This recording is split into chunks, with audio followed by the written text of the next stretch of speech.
नमस्कार दोस्तों, मैं हूं अखिलेश धाकड़ और स्वागत है आपका फिर से चयन संकल्प की ऑफिशियल यूट्यूब चैनल पर। दोस्तों, बात की जाए पैसिव वॉइस के सेशन की तो जितने भी टाइप्स हो सकते थे एग्जाम से रिलेवेंट, वो सारे टाइप्स में आपके लिए बहुत अच्छे से एक्सप्लेन कर चुका हूं। अब आगे के जो सेशंस आपके आने वाले वो है प्रीवियस ईयर क्वेश्चंस, यानी कि जो पिछले पुराने सालों में जो भी questions active voice passive voice पे देखने को मिले वो सारे क्वेश्चंस मैं आपके लिए यहाँ पर अच्छे से डिटेल्ड एक्सप्लेनेशन करूंगा। ठीक है, तो आइए शुरुआत करते हैं आज का सेशन। सबसे पहली बार एक छोटा सा पॉइंट आप याद रखिएगा कि मैं एक क्वेश्चन के आंसर तो बताऊंगा इसे ऑप्शंस के साथ साथ उसके साथ अलग अलग पॉइंट्स भी डिस्कस करूंगा, तो आप शुरू से लेकर अंत तक बने रहिए।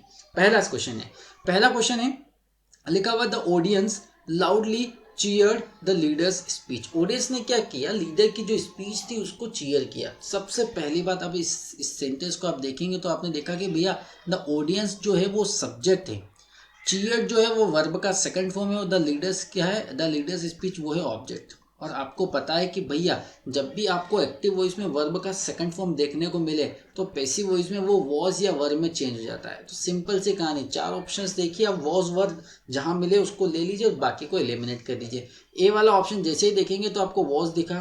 बी वाला देखिए, बी वाले में कहीं पर भी वॉज या वर्ब नहीं है। सी वाले में भी आप देखिए वॉज या वर्ब आपको कहीं पर भी नहीं दिखाई देगा। डी वाला देखिए, the speech of the leader was यहाँ पर देखने को मिलेगा। ठीक है, अब देखिएगा, अब कहानी हम समझते हैं। भैया सबसे पहले हमको पता है कि ऑब्जेक्ट पहले आएगा, तो द लीडर्स स्पीच आपका क्या है, ऑब्जेक्ट है, तो ये आगे आ गया। उसके बाद was loudly cheered by the audience. बिल्कुल आपका जो आंसर होगा वो ए वाला होगा। होप आपको क्लियर हुआ होगा। अगला क्वेश्चन लेते हैं, अगला सेंटेंस लेते हैं। बहुत अच्छा क्वेश्चन है, एसएससी सीजीएल टीयर 2 में आया हुआ क्वेश्चन है। लिखा हुआ है shut the door and leave, दरवाजा बंद करो और जाओ। तो भैया दरवाजा बंद करो, तो ये एक तरीके से क्या हो गया, ऑर्डर हो गया। और ऑर्डर में मैंने आपको स्ट्रक्चर बताया था कि ऑर्डर का जो स्ट्रक्चर होता है वर्ब के फर्स्ट फॉर्म के साथ ऑब्जेक्ट आता है। ये हो गया। जब हम इसका पैसिव वॉइस बनाते तो शुरुआत में लेट आता है, ऑब्जेक्ट आपका सब्जेक्ट बन जाता है, फिर बी आ जाता है और वर्ब का फर्स्ट फॉर्म किस में चेंज हो जाता है मेरे प्यारे दोस्तों, वर्ब के थर्ड फॉर्म में। तो शट द डोर, तब भैया सबसे पहली बात तो लेट आएगा, तो let A B C D सब में लेट है। द डोर ऑब्जेक्ट है, सब्जेक्ट बनेगा, सभी में द डोर है। उसके बाद में आएगा आपका बी, तो देखना बी तीनों में है लेकिन डी वाले ऑप्शन में नहीं है। उसके बाद आपका आएगा शट, वर्ब का थर्ड फॉर्म आएगा, शट का सेकंड फॉर्म भी और थर्ड फॉर्म भी शट शट होता है। बच्चे कंफ्यूज हो जाते हैं कि लगता है यार वर्ब के सेकंड और थर्ड फॉर्म में ईडी ईडी आना चाहिए, तो वो शटेड को कंसीडर कर लेते हैं, लेकिन नहीं, शट का सेकंड और थर्ड फॉर्म भी शट होता है। तो लेट द डोर भी शट। आपके पास दो ऑप्शन बचे, ए और सी, आपका बी और डी एलिमिनेट हो गया। इतना तो हमने बना लिया शट द डोर। अब लीव बचा, दो ऑर्डर है इसमें। पहला ऑर्डर क्या हो गया, दरवाजा बंद करो और जाओ। तो भैया लीव जैसे ही देखा तो भैया वर्ब का फर्स्ट फॉर्म है, इसमें ऑब्जेक्ट है ही नहीं। भैया ऑब्जेक्ट नहीं तो ये वाला रूल तो लगेगा ही नहीं। तो इसका मैंने बहुत आसान से सिंपल से आपको बताया था, इंपेरेटिव सेंटेंस करके हेडिंग में बताया था कि ऐसे में आपको क्या करना, यू आर ऑर्डर्ड टू लगा देना और जो भी उसके बाद में वर्ब फर्स्ट फॉर्म में एडवर्ब जो भी लिखा है वो वैसा का वैसा लिख देना। ठीक है, तो भैया लीव का क्या बनेगा, you are ordered to leave. तो ए वाला आंसर बिल्कुल वैसा का वैसा ही है, you are ordered to leave लिखा हुआ है। सी वाला देखेंगे तो एंड यू बी लेफ्ट, यहाँ पर कुछ भी उन्होंने कर दिया। आंसर क्या हो गया आपका ए वाला। आगे अगला क्वेश्चन देखिएगा, थर्ड वाला, the accountant took the cheque from the customer, यानी कि अकाउंटेंट ने चेक लिया किससे, कस्टमर से। सबसे पहली बात आप जानेंगे, जैसे आपने टुक देखा मेरे प्यारे दोस्तों तो आपको पता चला वर्ब का सेकंड फॉर्म। और मैं बार बार बताता हूं कि जब भी आपको वर्ब का सेकंड फॉर्म दिखाई दे एक्टिव वॉइस में तो पैसिव वॉइस में वो वॉज या वर्ब में चेंज हो जाता है। तो आप ए वाला ऑप्शन जैसे ही देखा आपने, यहाँ पे देखा इज तो आपने हटा दिया। बी वाला जैसे देखा वॉज है तो बिल्कुल है, सी वाले में भी है। डी वाला देखोगे तो यहाँ पर हेडबिंग है तो आपने ये एलिमिनेट कर दिया। आपके पास बचे बी और सी। तो भैया द चेक वॉज टेकन, अब इसमें ऑब्जेक्ट जो था वो क्या था, द कंटेंट सब्जेक्ट हो गया, टुक हेल्पिंग वर्ब हो गया, द चेक क्या हो गया आपका ऑब्जेक्ट हो गया। तो भैया चेक पहले आएगा। और सी वाला ऑप्शन देखोगे तो सी वाले में कस्टमर आ गए, तो बिल्कुल ये तो अनर्थी हो जाएगा, मीनिंग ही चेंज हो जाएगा कहानी। तो आंसर क्या हो जाएगा, the cheque was taken from the customer by the accountant, जो कि चेक है वो लिया गया था कस्टमर से, किसके द्वारा, अकाउंटेंट। ठीक है, फोर्थ वाला बहुत अच्छा क्वेश्चन है, देखिएगा समझिएगा। द गेट कीपर सब्जेक्ट हो गया आपका, रिफ्यूज्ड वर्ब का सेकंड फॉर्म हो गया, रिफ्यूज क्या किया उसे, हिम क्या हो गया आपका ऑब्जेक्ट हो गया। एडमिटेंस, अच्छा अब इसमें एक ध्यान रखना, एडमिटेंस भी ऑब्जेक्ट है। तो अब इस क्वेश्चन को अगर आप देखोगे तो इसमें आपके दो ऑब्जेक्ट देखने को मिलेगा, एक तो हिम भी ऑब्जेक्ट है और एडमिटेंस भी ऑब्जेक्ट है। तो यहाँ पर आप passive voice with two objects की बात करोगे, डबल ऑब्जेक्ट की बात करोगे, तो मैंने आपको बताया था कि आपका me, us, you, him, her, it, them, ये सबके सब जो होते हैं वो होते हैं इनडायरेक्ट ऑब्जेक्ट, और बाकी जो बचा वो क्या है, डायरेक्ट ऑब्जेक्ट। अब भैया इनडायरेक्ट और डायरेक्ट ऑब्जेक्ट मैंने समझाया था। अब भैया इसमें दो ऑब्जेक्ट है, तो मैंने बताया था भैया हम तो क्या करते हैं, ऑब्जेक्ट को शुरुआत में लेके आते हैं। अब ये दो ऑब्जेक्ट है तो दोनों ही ऑब्जेक्ट को आप आगे तो लेके नहीं आओगे, एक को लेके आओगे।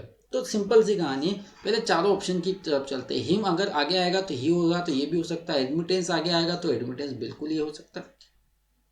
सबसे पहले मेरे पास बी सी डी तीन ऑप्शन है एडमिटेंस वाले, तो मैं इसको आगे लेके आता हूँ, एडमिटेंस को आगे लेके आता हूँ। ठीक है, जब मैं इसको आगे लेके आऊंगा तो जो इनडायरेक्ट ऑब्जेक्ट है उसके आगे टू लग जाता है, यानी कि हिम है तो टू हिम हो जाता है, मी है तो टू मी होना चाहिए। तो भैया मैं एडमिटेंस को आगे लेके आऊंगा तो मेरा क्या हो जाना चाहिए, टू हिम हो जाना चाहिए। तो आप बी वाले में देखिए, बी वाले में टू हिम है बिल्कुल, सी वाले में एडमिटेंस वॉज टू हिम नहीं है, डी वाले को देखोगे तो यहाँ पर भी टू हिम नहीं है। तो पहली बात तो मैंने सी और डी को एलिमिनेट कर दिया। अब इसको देखिएगा, आंसर क्या हो गया।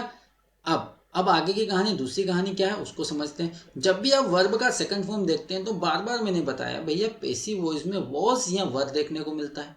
ठीक है, अब बी वाला तो सही था बिल्कुल, हिम टू हिम में चेंज हुआ था, लेकिन कहानी क्या गड़बड़ हो गई, यहाँ पर इज आ गया, लेकिन आना अगर वॉज होता तो हो जाता।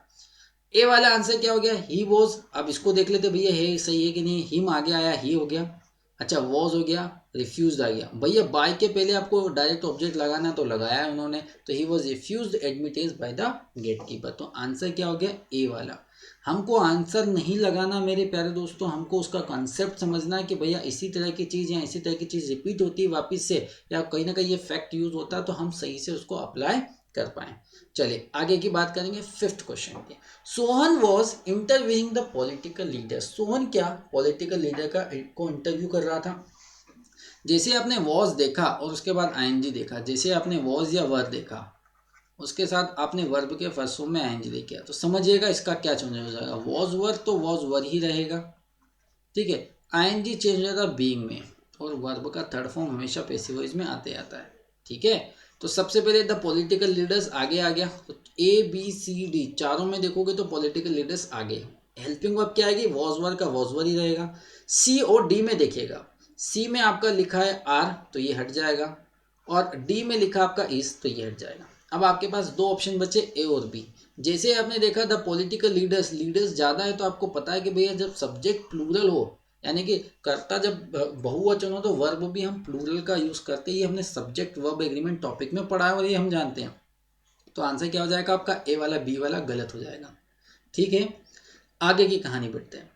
The builders have built a perfect dam across the stream, यानी कि बिल्डर जो है उसने एक बहुत अच्छा एक परफेक्ट डैम को बिल्ड किया है, निर्माण किया है स्ट्रीम के एक दूसरे छोर से दूसरे छोर पर। ठीक है, तो जैसे सबसे पहली बात आपने देखा हैव, तो आपको पता चला जब भी आपका हेल्पिंग वर्ब में हैज़ और हैव होता है तो हैज़ चेंज हो जाता है हैज़ बीन में जो कि सिंगुलर के लिए यूज होता है, और हैव चेंज हो जाता है हैव बीन में जो कि प्लूरल के लिए होता है। अब मुझे ये पता है मेरा हैज़ बीन और हैव बीन आना चाहिए, तो ए वाला ऑप्शन देखना, यहाँ पर हैज़ लिखा लेकिन उसके साथ बीन नहीं है तो ये हट गया। बी में हैज़ बीन है, सी में भी हैव बीन है, डी वाले में यहाँ पे वॉज लगा दिया तो ये तो गलत हो गया। अब दूसरी कहानी समझते, बी ओ सी को देखिएगा, बिल्कुल a perfect dam has been built by the builders across the stream. B O C बिल्कुल एक जैसे दिख रहे हैं लेकिन यहाँ पर हैज़ है और यहाँ पर हैव है, तो वापिस से सब्जेक्ट वर्ब एग्रीमेंट की बात करते हैं हम। हमें पता है मेरे प्यारे दोस्तों कि भैया डैम एक है तो वर्ब भी सिंगुलर आनी चाहिए, तो यहाँ पर सिंगुलर वर्ब हैज़ है वो नहीं आएगा। ठीक है, तो सिक्स का आंसर क्या हो गया आपका, बी हो गया। अगला है हु नोज यू, आपको कौन जानता। तो भैया हमने एक बात पढ़ी है कि जब हम पैसिव वॉइस और WH वर्ड्स में हु का पढ़ते हैं तो इसके दो तरीके होते हैं। पहले तरीके में हम हु को किस में चेंज कर देते हैं, बाय हुम में। उसके बाद में आपका हेल्पिंग वर्ब आ जाता है, फिर सब्जेक्ट आ जाता है, और फिर आपका आ जाता है वर्ब का थर्ड फॉर्म। ठीक है, और दूसरे तरीके में हु का हु ही रहता है, फिर हेल्पिंग वर्ब आता है, फिर सब्जेक्ट आता है, फिर वर्ब का थर्ड फॉर्म, और जो बाय होता है वो आखिर में लगता है। ठीक है। तो दो तरीके होते हैं। अब एग्जाम में बहुत कंफ्यूज किया जाता है, कभी कभी मल्टीपल चॉइस में भी दे दिया जाता है, और कंफ्यूज क्या कर दिया जाता है, कभी मल्टीपल चॉइस नहीं होता, एक ही आंसर लगाना रहता है, दोनों को ही अलग अलग तरीके से दे दिया जाता है। और दोनों में अब बच्चे पूछते हैं कि सर दो तरीके बता दिए तो क्या दोनों सही है? ऐसा तो अगर एग्जाम में दोनों आ गए तो हम क्या करेंगे? तो पहली बात, दोनों आ भी सकते हैं, इसमें भी आए हैं, ठीक है, पर वो एक में क्या करेंगे, कुछ ना कुछ गड़बड़ी कर देंगे, ठीक है। जैसे पहला, हु का किस में चेंज हो गया? बाय हुम में। नोज देखा भैया, वर्ब का फर्स्ट फॉर्म में नो, तो वो चेंज हो जाता इज एम आर में। तो बाय हुम भैया यू था तो आर आ गया, उसके बाद वर्ब का third form by whom are you known, बिल्कुल सही है, परफेक्ट। बी देखेंगे तो भैया हुम है और बाय आखिर में लगा दिया, तो ये नहीं होगा, बिल्कुल गलत। सी वाला देखेंगे टू हुम, तो ये भी गलत है। डी वाला देखना, हु आर यू नोन, भैया दूसरा तरीके से बनाया, हु का हु ही रखा, आर यू नोन, इन्होंने बाय नहीं लगाया है, ठीक है। बाय अगर लगाते तो ये बिल्कुल सही होता, बाय नहीं लगाया। बच्चा क्या करता, बहुत बार स्पीड स्पीड में देख के देख नहीं पाता और ए और डी, यहाँ हो सकता है डी को लगा दे, तो आंसर क्या होगा इसका? ए। डी भी हो सकता था अगर बाय आता। अगला, we are taught English here, ठीक है, हमें यहाँ इंग्लिश पढ़ाई जाती है, इसका मतलब ये है, ठीक है, हमें यहाँ पर इंग्लिश पढ़ाई जाती है। अब इसकी दो बात समझना, यहाँ पे पहले इसके स्ट्रक्चर को समझते हैं। यहाँ पर आर लिखा है और आर के बाद में टीच टोट टोट वर्ब का थर्ड फॉर्म है। अब हमने एक बात पढ़ी है भैया प्रेजेंट कंटिन्यूस में कि जब भी इजेएमआर आता है तो भैया हमने पढ़ा उसके बाद तो आईएनजी आता है। एक नॉर्मल सोच बता रहा हूँ, थिंकिंग बता रहा हूँ, लेकिन यहाँ तो आर के बाद वर्ब का थर्ड फॉर्म है, इसका मतलब ये एक्टिव नहीं है, ये है पैसिव वॉइस। आप सबसे पहली बात पैसिव वॉइस आ गया, तो आप पैसिव से एक्टिव बनाना, तो पहली बात तो ये हमने समझ लिया यहाँ से पैसिव वॉइस। दूसरी बात, यहाँ पर हम हमेशा क्या लगाते हैं भैया, पैसिव वॉइस में बाय प्लस सब्जेक्ट लगाते हैं, पर यहाँ पर है नहीं। अब मैंने बताया था आपको कि भैया अगर सेंटेंस में जो आपका सब्जेक्ट हो या जो करना जो है वो क्लियर हो या अंडरस्टूड हो, तो हम बाय प्लस सब्जेक्ट नहीं लगाते। जैसे एक सिंपल सा सेंटेंस है कि पुलिस चोरों को गिरफ्तार करती है, इसका पैसिव वॉइस क्या बनेगा? चोर पुलिस के द्वारा गिरफ्तार किए जाते हैं, या मैं इसको बोल सकता हूँ चोर गिरफ्तार किए जाते हैं। मुझे ये बोलने की जरूरत थोड़ी है किसके द्वारा, पुलिस के द्वारा। क्यों? क्योंकि भैया पुलिस का काम ही है चोरों को गिरफ्तार करना, ठीक है। या मैं बोल सकता हूँ चिड़िया घोंसला बनाती है, तो इसका पैसे वॉइस क्या बनेगा? घोंसला चिड़िया के द्वारा बनाया जाता है। इसको मैं ऐसा ना बोलते हुए ऐसा बोलूंगा, घोंसला बनाया जाता है। अब भैया घोंसला बनाने का हम तो करेंगे नहीं, काम कौन करेगा? चिड़िया। तो चिड़िया तो अंडरस्टूड है, क्लियर है, तो मुझे बाय प्लस एजेंट या बाय प्लस सब्जेक्ट यहाँ लगाने की जरूरत नहीं। अब यहाँ पर हमको समझना पड़ेगा कि भैया इंग्लिश पढ़ाने का काम कौन करता है? वो करता है टीचर, तो हम भैया अंडरस्टूड है बाय टीचर हम लिख सकते हैं। अब दूसरी बात, यहाँ पर आर प्लस वर्ब का थर्ड फॉर्म है, तो इजेएमआर प्लस वर्ब का थर्ड फॉर्म पैसिव वॉइस है, तो इसका एक्टिव वॉइस में चेंज होगा वर्ब का फर्स्ट फॉर्म में। हमने पढ़ा वर्ब का फर्स्ट फॉर्म इजेएमआर में चेंज होता है। तो यहाँ पर सब्जेक्ट आ गया टीचर, बिल्कुल, टीच में वर्ब का first form, a teacher teaches us English here, ये हो सकता है। बी वाला तो होगा नहीं, English is taught here, a lady teaches us English here, ये भी हो सकता है, लेकिन हम ज़्यादा टीचर को प्रायोरिटी देंगे कि भैया दोनों ऑप्शन में से ए और सी दोनों हो सकते हैं, लेकिन यहाँ पर टीचर को हम ज़्यादा प्रायोरिटी देंगे क्योंकि ये अंडरस्टूड वाली कहानी। डी वाला अगेन नहीं होगा, यू टीच, ठीक है, आंसर हो गया आपका ए वाला। अगला द न्यूज सरप्राइज दस। अब इसको देखना, यहाँ पर बच्चे किस तरह से कंफ्यूज होते हो, क्या आंसर गलत लगा दे। द न्यूज सब्जेक्ट हो गया आपका, सरप्राइज वर्ब का सेकंड फॉर्म हो गया, और अस हो गया आपका ऑब्जेक्ट। जब हम पैसिव वॉइस में बनाते हैं तो ऑब्जेक्ट शुरू में आता है, सब्जेक्ट आखिर में चले गया, उससे पहले बाय आ गया, फिर वर्ब का थर्ड फॉर्म आ गया। हेल्पिंग वर्ब का सेकंड फॉर्म किस में चेंज होता है? वॉज या वर में। तो बच्चा क्या करेगा? द न्यूज सरप्राइज दस, तो अस का वी शुरू में लेके आ जाता है, उसके साथ वर आ जाएगा। फिर सरप्राइज अपने आप में वर्ब का थर्ड फॉर्म है, ठीक है, सेकंड और थर्ड फॉर्म सेम होता है, और उसके बाद बाय द न्यूज ऐसा कर देगा। और बच्चा सबसे बड़ी गलती यही करेगा, ऐसा करके वो आंसर क्या लगा देता? बी वाला, और आगे बढ़ जाता खुशी खुशी कि उसका सही हो गया। लेकिन अब यहाँ ध्यान रखना कि भैया मैंने बताया था कि कुछ वर्ब ऐसी होती है जो बाय प्रेपोजिशन का यूज नहीं करती है, वैसा सरप्राइज में मैंने बताया था प्रेपोजिशन विदाउट बाय, सरप्राइज के साथ हमेशा हम एट प्रेपोजिशन का यूज करते हैं। तो आंसर इसका बी ना होते हुए क्या होगा आपका? एट होगा। We were surprise at the news. अगला है 10th वाला, the case is being investigated by the police along with the CBI, मतलब केस को इन्वेस्टिगेट किया जा रहा है किसके? पुलिस के द्वारा, साथ ही साथ सीबीआई भी है, ठीक है। अब जैसे आपने इस देखा, इसके साथ बीइंग देखा और वर्ब का थर्ड फॉर्म देखा तो आपको ये बात समझ में आ गया भैया बीइंग तो पैसिव वॉइस में होता है, तो एक्टिव वॉइस में कुछ नहीं, इजेएमआर का इजेएमआर रहेगा, उसके साथ आ जाएगा आपका आईएनजी। तो सबसे पहली बात the police along with the CBI शुरू में आ जाएगा, तो ये सारे ऑप्शन अगर आप देखोगे the police along with the CBI साथ में है, ठीक है। अब देखना सी और डी को देखोगे तो भैया यहाँ पर वॉज लगा दिया, डी में वर लगा दिया, तो ये तो एलिमिनेट हो जाएगा, हट जाएगा। आपका ए और बी की बात करते हैं। अब ए और बी बिल्कुल सेम है, यहाँ पर आर है, यहाँ पर इज है।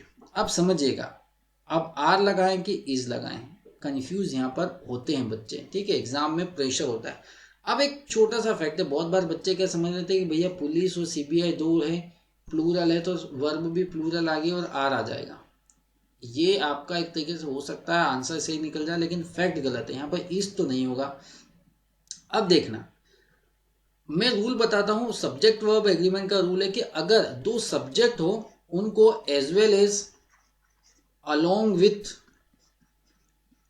इन एडिशन टू, इनसे जोड़ा जाए, as well as, along with, in addition to, together with, but besides, ठीक है। इनके साथ जब आप दो सब्जेक्ट को जोड़ते हो और उसके बाद अगर आप हेल्पिंग वर्ब की बात ये याद रखो कि हेल्पिंग वर्ब क्या यूज होगी, सिंगुलर की प्लूरल, तो वो वर्ब हमेशा हम लोग पहले सब्जेक्ट के अनुसार यूज करते हैं। अगर ये वाला सब्जेक्ट सिंगुलर है तो यहाँ पर हेल्पिंग वर्ब सिंगुलर आएगी, अगर ये सब्जेक्ट प्लूरल है तो वर्ब भी प्लूरल आएगी। तो अब यहाँ समझिएगा, पुलिस यहाँ पर, पुलिस और सीबीआई दो सब्जेक्ट और पुलिस पहला सब्जेक्ट है। अब मुझे ये पता है कि पुलिस प्लूरल होती है और प्लूरल सब्जेक्ट हमेशा प्लूरल वर्ब लेता है, ठीक है, तो आंसर हो जाएगा ए। हाँ, लेकिन अगर पुलिस की जगह यहाँ पर राहुल, दीपक, राधिका होती तो आर की जगह इज होता, ऑप्शन आपका बी होना था, ठीक है। अब आपको कॉन्सेप्ट समझ में आ रही होगी। अगला है द लिटिल बॉय आज the man the way to Goa. Little boy ने क्या पूछा, रास्ता पूछा गोवा जाने का एक आदमी से। तो सबसे पहली बात, जैसे आपने आज देखा आपको पता चला वर्ब का सेकंड फॉर्म में ये चेंज हो जाएगा वॉज या वर में, ठीक है। तो आपका ए वाला ऑप्शन तो वैसे एलिमिनेट हो गया, बी और बी रहेगा, सी वाला एलिमिनेट हो गया। अब आपके पास बचा बी और डी। अब इसमें ऑब्जेक्ट जो है वो सिंपल सा है, द मेन है, तो द मेन आगे आ जाएगा, द मेन वॉज आज the way to Goa by the little boy, ठीक है। और डी वाला देखोगे the way to Goa was asked by the man from the little boy, ये तो अनर्थ ही हो गया भैया, कोई और ही पूछ रहा है यहाँ पर, तो डी वाला हट गया, आपका आंसर आ जाएगा बी वाला, ठीक है। अगला do not make a noise, ये भी आपका एसएससी सीजीएल टीयर 2 का क्वेश्चन है और बहुत अच्छा एग्जाम पॉइंट ऑफ व्यू से बहुत इंपॉर्टेंट है, इस फैक्ट को आप समझिएगा। Do not make a noise इसका मतलब है आवाज मत करो। तो सबसे पहली बात, ये ऑर्डर हुआ और ऑर्डर में कैसा हुआ, आपका नेगेटिव ऑर्डर हुआ।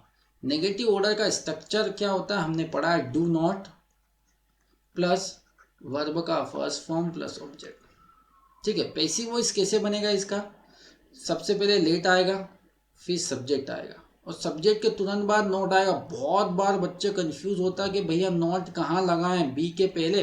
अभी तो क्या है कि आप बना लोगे जब मैं पढ़ा रहा हूँ, लेकिन जब एग्जाम में बैठते तो बच्चे कंफ्यूज होते हैं ऑप्शंस को देख के, ठीक है। एक तो ये तरीका हो सकता है और फिर एक तरीका मैंने बताया था कि भैया अगर आपके पास ऑब्जेक्ट ना रहे तो आप इस तरीके से भी बना सकते हैं, यू आर ऑर्डर्ड, और नेगेटिव में नॉट कहाँ आएगा, टू के पहले, you are not ordered to verb का फर्स्ट फॉर्म, ठीक है। इससे भी आप बना सकते हो, ये भी सही है, ठीक है। तो do not make a noise, तो let a noise be made, not, not और कहीं लगा दिया, नहीं होगा। बी वाला देखिएगा, you are requested to not make a noise. भैया पहली बात तो रिक्वेस्ट जब आप लगाते हो तो आप दो वर्ड का यूज करते हो, प्लीज और काइंडली, तो भैया रिक्वेस्ट तो होगी नहीं। और मान लो अगर प्लीज काइंडली लिखा होता तो भी गलत होता, क्यों, क्योंकि ये नॉट जो है वो टू के पहले आना चाहिए। अगर ऐसा होता है please do not make a noise, तो ऐसा इसका आंसर बनता है you are requested not to make a noise, ठीक है। तो ये भी गलत हो गया आपका। सी वाला, you are ordered to make a noise, आपको ऑर्डर दिया जाता है आवाज नहीं करने का, ये भी आंसर हो सकता था, लेकिन भैया नॉट जो है वो टू के पहले आएगा, टू के बाद में नहीं। सी वाला भी गलत हो गया। अब आंसर वाला डी वाला, अब बच्चे बोलते हैं कि सर डी वाला आंसर, मैं बोलता हूँ कि डी वाला आंसर सही है, अब बच्चे क्या बोलते हैं कि सर डी, हमने तो ये पढ़ा ही नहीं कभी। तो थोड़ा सा आपको अपने दिमाग को मोल्ड भी करना पड़ेगा, जब एग्जाम में पूछा जाता है तो थोड़ा बहुत वो चेंजेस कर देता है। अगर आपने थोड़ा बहुत आइडिया लगाएंगे तो वो क्लियर कर सकते हैं। जैसे एक वर्ड होता है फॉरबीड, उसका सेकंड फॉर्म होता है फॉरबेड और थर्ड फॉर्म होता है फॉरबिडन, फॉरबीड, फॉरबेड और फॉरबिडन, ठीक है मेरे प्यारे दोस्तों। फॉरबीड की बात करूँ तो इसका मतलब होता है मना करना, ठीक है। ये अपने आप में एक नेगेटिव वर्ड होता है और नेगेटिव वर्ड है तो इसके साथ नॉट लगाने की ज़रूरत नहीं। तो मैं जैसे ये लिखा है, अगर मैं यहाँ पर जैसे ये स्ट्रक्चर है you are ordered not to, तो मैं इसमें अगर मैं ऑर्डर्ड को हटा दूँ और फॉरबिडन को लगा दूँ तो मुझे नॉट लगाने की ज़रूरत नहीं। मैं इसको ऐसा बोल सकता हूँ you are forbidden to plus V1। तो ऐसा कैसा, do not make a noise तो क्या हो जाए you are forbidden to make a noise. आपको आवाज करने के लिए मना किया जाता है। ठीक है मेरे प्यारे दोस्तों, कॉन्सेप्ट आपको अच्छे से समझ में आई होगी। 13 क्वेश्चन देखिए, people are raising hue and cry and are breaking the furniture. जो लोग जो है वो होल्ला मचा रहे हैं और फर्नीचर को तोड़ रहे हैं। तो सबसे पहली बात आपने ये देखा कि भैया आर के साथ आईएनजी है, तो इज एम आर के साथ आईएनजी जब भी आप देखें तो पैसिव वॉइस में क्या होगा आपका, इजेमार का तो इजेमार रहेगा, लेकिन आईएनजी किस में चेंज हो जाएगा, बीइंग में, और उसके साथ आ जाएगा वर्ब का थर्ड फॉर्म आ यू एंड क्राई। अच्छा उसके बाद अगर आप थोड़ा ऑप्शन देखिएगा, ए में इज बीइंग है, इसमें बी में भी इज बीइंग है, सी वाला में यू एंड क्राई है नहीं, यहाँ पर ए नहीं तो ये तो पहले हट गया, डी वाले में हैज बीन लिखा तो ये वाला भी नहीं होगा। अब ए और बी में टक्कर होगी। देखिए a hue and cry is being raised, a hue and cry is being raised बिल्कुल सही है। And the furniture is being broken by the people, and the furniture are broken by the people. अब यहाँ पर खेल है is और are का। तो भैया हम नाउन एंड द नंबर का केस आता है, नाउन में पढ़ते हैं कि फर्नीचर जो होती है वो सिंगुलर वर्ब लेती है, तो यहाँ पर इज आंसर आएगा ना कि आर आएगा। तो आपका आंसर क्या हो गया, आपका ए वाला आंसर हो गया। ठीक है, अगला question, the fur coats were imported from Sweden by us. ठीक है, तो आप जैसे आपने वर देखा और वर के बाद में देखा, ये देखिए आप समझिएगा वॉज या वर देखा और बाय अस देखा तो ये तो पता चली जाता है पैसिव वॉइस का, और वॉज वर देखा और उसके बाद में वर्ब का थर्ड फॉर्म देखा आपने, वॉज वर के साथ हम आईएनजी लगा देते तो प्रेजेंट कंटिन्यूस का एक्टिव वॉइस होता, लेकिन यहाँ तो वॉज वर का वर्ब का थर्ड फॉर्म है, तो ये पैसिव वॉइस में। एक्टिव वॉइस में क्या होगा, इसका वर्ब का सेकंड फॉर्म हो जाएगा, यानी कि वर्ब का सेकंड फॉर्म होना चाहिए एक्टिव वॉइस में। अस का तो वी होगा पहली बात तो ए और बी तो वैसे हट गया, आप सी और डी बचा। डी में आपका हेड आ गया, पर हेड आएगा नहीं क्यों, क्योंकि यहाँ तो वर्ब का सेकंड फॉर्म आना चाहिए। आंसर हो गया आपका सी वाला। आगे बढ़ते हैं, a bullet in the chest is adored by the brave. Again ये क्या है आपका भैया, इस के साथ वर्ब का थर्ड फॉर्म है तो, और बाय द ब्रेव लिखा तो पैसिव वॉइस है इसे। एक्टिव वॉइस में वर्ब का फर्स्ट फॉर्म चेंज हो जाएगा। ठीक है, वर्ब का फर्स्ट फॉर्म में ऐसे ईएस भी आ सकता, नहीं भी आ सकता, सिंगुलर है तो ऐसे ईएस, प्लूरल है तो नहीं आएगा। ठीक है, सॉरी प्लूरल है तो नहीं आएगा, सिंगुलर है तो ऐसे ईएस आएगा। सबसे पहले द ब्रेव आगे आएगा, ठीक है, और वर्ब का फर्स्ट फॉर्म आएगा, तो यहाँ पर एडोर से यहाँ पर एडोर है, सी वाले में एडोर्ड है तो ये तो होगा नहीं, और डी वाले में आपका हैवे ये भी नहीं होगा। अब बहुत ये कॉन्सेप्ट आप समझिएगा, बहुत इंपॉर्टेंट कॉन्सेप्ट बता रहा हूँ, बच्चे कंफ्यूज यहाँ पर श्योर होंगे। देखिए अगर किसी एडजेक्टिव के साथ आप आर्टिकल द लगा दें तो मेरी बात समझिएगा, अगर एडजेक्टिव के साथ आर्टिकल द लगा दे तो वो प्लूरल नाउन के तौर पे काम करता है। जैसे पुअर मतलब एक एडजेक्टिव होता है, पुअर के आगे जैसे आर्टिकल द लगा दिया, पुअर, द पुअर का मतलब हो गया पुअर पीपल, गरीब लोग। ठीक है, वैसे वैसे द रीच के आगे द रीच लगा दिया तो रिच पीपल, ऑनेस्ट के आगे द ऑनेस्ट लगा दिया तो द ऑनेस्ट पीपल। तो वैसा वैसा ब्रेव बहादुर आपका एक एडजेक्टिव है, उसके आगे आर्टिकल द लगा दिया तो ये हो गया प्लूरल नाउन। अब भैया प्लूरल हो गया तो वर्ब भी क्या लेगा, ये प्लूरल। और अगर वर्ब को सिंगुलर बनाना तो हम ऐसे एस लगाते हैं, प्लूरल बनाना तो ऐसे एस हटा देते हैं। आंसर क्या हो गया आपका बी। प्यारे दोस्तों सबसे ज़्यादा बच्चों गलती होती है वो यहीं इसी फैक्ट पे, तो आप ध्यान रखिएगा, मैंने फैक्ट आपको बहुत अच्छे से एक्सप्लेन किया। 16 वाला देखिए, decision must be taken, decision जरूर या निर्णय जरूर लिया जाना चाहिए। अब भैया डिसीजन किसके द्वारा लिया जाना चाहिए, हमारे द्वारा। भैया यहाँ पर बाय अस अंडरस्टूड है इसीलिए हम लोगों ने नहीं लिखा है। ठीक है, बात समझिएगा। तो सबसे पहली बात मस्ट का तो मस्ट, भैया मोडाल में हम क्या पढ़ते हैं, जैसे स्ट्रक्चर है सब्जेक्ट मोडाल कैन कोड में might must shell should will would, ये कुछ भी आ सकता है। वर्ब का फर्स्ट फॉर्म प्लस ऑब्जेक्ट, ये एक्टिव वॉइस है। पैसिव वॉइस में क्या होगा, ऑब्जेक्ट आएगा। मोडाल तो मोडाल ही रहता है, उसके साथ आ जाता है एक वर्ड बी, और वर्ब का थर्ड फॉर्म फिर बाय प्लस सब्जेक्ट। ठीक है, तो भैया डिसीजन मस्ट बी टेकन, तो सबसे पहले बात मस्ट तो मस्ट में रहेगा, तो ए वाला तो शुड आ गया और डी वाला भी शुड आ गया, और सी वाला में क्या आ गया, it is good to take decision, ये तो कुछ और हो गया। अब इसमें we must take decision, we understood था तो हमने लिखा नहीं था, एक्टिव वॉइस में हमारे पास आ गया तो हमने लिख दिया, तो वी मस्ट टेक डिसीजन। या पैसिव वॉइस कैसा बन जाएगा इसका, डिसीजन मस्ट बी टेकन, और बायस अंडरस्टूड है भैया डिसीजन लेने का काम किसके द्वारा होना चाहिए, हमारे द्वारा।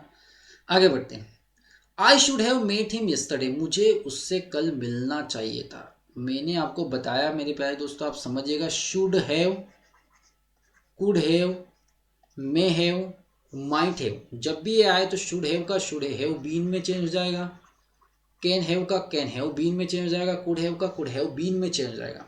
तो आप ध्यान रखिएगा, हिम जो है पहले आगे आ जाएगा। अच्छा, शुड हैव के साथ शुड हैव बीन आएगा ही आएगा, तो आपका आंसर आप देखोगे तो सी और डी वाला ऑप्शन हो सकता है, सी और डी वाला ऑप्शन हो गया।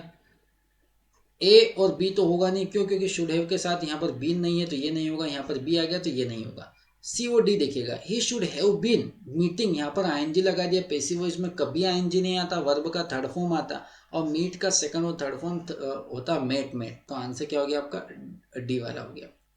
ठीक है, सॉरी 18 वाला क्वेश्चन सेम रिपीट हो गया है, तो इसका आंसर आपको पता चले गया, he should have been made by me yesterday. चलिए अब 19 और 20 की बात करते हैं, तो दोनों ही सेंटेंस को आप देखिएगा, दोनों ही सेंटेंस आपके होमवर्क के लिए मेरे प्यारे दोस्तों। 19 आपका होमवर्क का है, आपको कमेंट बॉक्स में कमेंट करके मुझे बताना कि इसका आंसर क्या होगा, और कुछ डाउट है तो आपको डाउट पूछना। 19 देखिएगा, आंसर मुझे बताइएगा, साथ साथ 20 भी क्या है आपके होमवर्क के लिए, दोनों ही एग्जाम में देखे हुए हैं। 19 आपको एसएससी का क्वेश्चन देखने को मिला था, एसएससी सीजीएल में, और 20 देखने को मिला था आपको मध्य प्रदेश में जो सब इंस्पेक्टर की एग्जाम होती है उसमें। ठीक है, तो ये दोनों ही आपके होमवर्क के लिए। होप आपको बहुत अच्छे से सेशन क्लियर हुआ होगा। अगले सेशन में हम और कुछ प्रीवियस ईयर के क्वेश्चन लेके आएंगे और कुछ और अच्छी से अच्छी कॉन्सेप्ट लेके आएंगे। ठीक है, कोई भी डाउट हो या कोई कमेंट करना तो आप कमेंट बॉक्स में कमेंट करें। थैंक यू दोस्तों।